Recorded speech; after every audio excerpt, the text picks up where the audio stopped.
Based on your reaction, I can guess Alpha Damon didn't tell you that you would stay in his old room. His old room? Talia repeated robotically. Don't you have any other room to give me? Stephanie shrugged. Don't look at me, girl. I'm just following orders. Come inside and see how you like it. You traveled the whole night and then went to the hospital. I guess you want to shower and rest, right? Talia nodded at Stephanie's words while observing the room. Her gaze stopped at the intricate woodwork on the mantel that surrounded a massive fireplace. They didn't bring any suitcase for you. Do you have any clothes? Talia shook her head. I wrapped clothes in a bedsheet that sat in the trunk. Give me a second.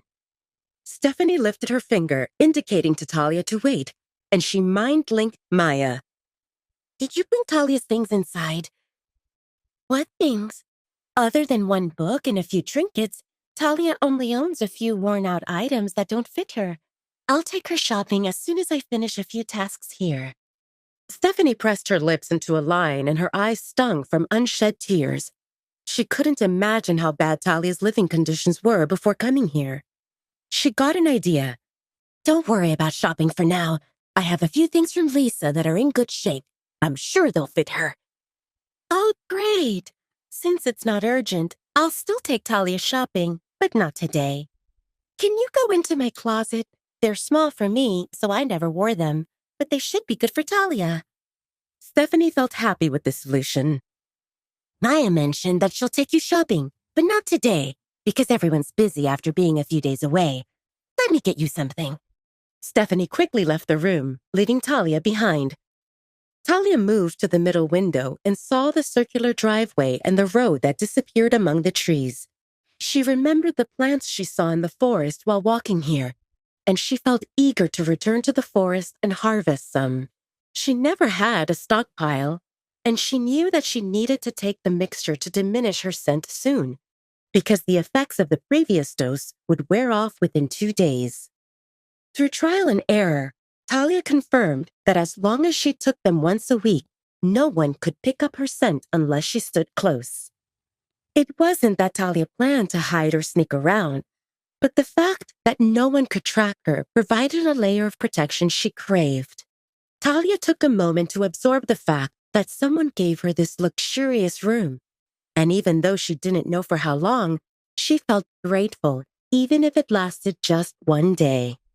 Talia remembered that when Damon spoke to her in the attic, he told her that if she came with him, she would have a room better than the ones downstairs at the Red Moon Pack. Plenty of food, a doctor to tend to her wounds, and no one would bully her. She just arrived, and she had already seen a doctor, filled her stomach, and got a fancy room. And so far, no one bullied her, and people seemed nice. She decided to accept it. Talia smiled a little. It seemed that scary Alpha Damon kept his word. After a brief knock, the door opened, and Stephanie entered the room with a big suitcase that bulged with its contents. Stephanie opened it and began unpacking some things. These belong to my daughter, Lisa, before she left the pack. I had no idea why I still held on to them, but now I think they'll come in handy. If you can find a few things, then there'll be no rush to buy new clothes. Take whatever you need. I hope it'll fit. Thank you. There were many colorful items with pictures of kittens, rainbows, and unicorns. Did your daughter leave when she found her mate? Talia guessed. No. Lisa turned 12 years old when she left. Stephanie felt awkward that she gave Talia clothes that belonged to a preteen, so she explained.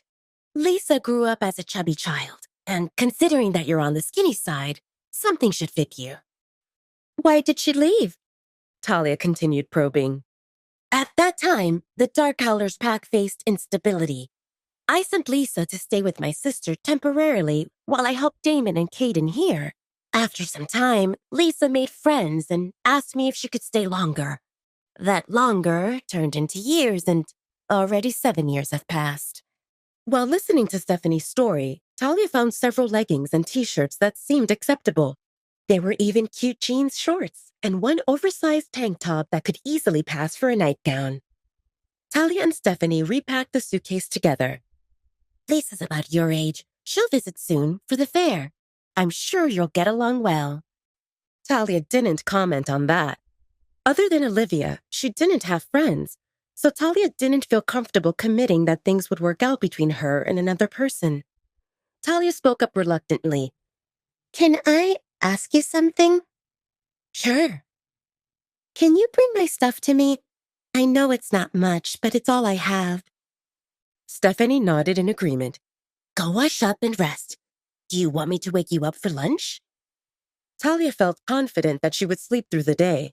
No, thank you. Is it okay if I go to the kitchen and grab something when I get hungry? You're free to go anywhere. If the door's closed, you can assume that it's either a bedroom or someone's inside. You're free to knock and check. If it's anything important, it'll be locked. Alpha Damon said that you can go to the garden, and if you plan to leave the packhouse beyond that, notify someone so that we don't worry. Stephanie paused, and her expression turned sour. If you bump into Casey, just ignore her. Casey? The noisemaker who arrived when we left the dining room. Talia remembered the brunette. You mean your Luna? Stephanie frowned. Goddess, I hope that doesn't happen. You don't seem to like her. No one likes Casey. Talia felt confused. Does Alpha Damon tolerate people he doesn't like? Alpha Damon's complicated. What about Marcy? From the Red Moon Pack? You know her? Talia nodded. Are you from the Red Moon Pack? Stephanie continued asking. Talia nodded again. Stephanie let out a long breath and shook her head. I heard that Marcy's not the one either. I really don't know what that child's thinking. Damon has so many candidates to be his bride, and he's not accepting them or pushing them away. Talia understood that Damon's love life seemed complicated. Considering how Marcy reacted because of Damon, Talia took a mental note to stay away from Casey. Or even better, she should stay away from Damon. After a brief chat, Stephanie remembered. He's a ride for you from the pack hospital. Stephanie gestured toward the medicines on the bedside table. Capsules are for the swelling and pain management. Take one in the morning and one in the evening for a week. And cream is for the bruises. You can call me or Maya to help apply it on areas you can't reach. Talia listened carefully, and she felt touched because this marked the first time that a doctor gave her medications and such instructions. It turned out to be a day of many firsts. Stephanie left so that Talia could get ready and rest. Talia took her time in the bathroom. The shower felt hot and relaxing, and the towels were fluffy.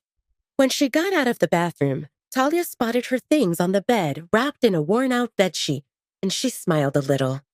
She took the Cinderella book and placed it on the bedside table next to the medicines. Seeing the big bed waiting for her, Talia couldn't resist the temptation and she jumped on it. The mattress felt just right, and the pillow felt like a cloud, and the cover felt warm and fuzzy, and Talia fell asleep the moment her eyes closed. Wait, that's not the end. You've just had a free taste. Now get the full story on the Pocket FM app, link in description. Check out our next video and playlist, and don't forget to like, share, and subscribe.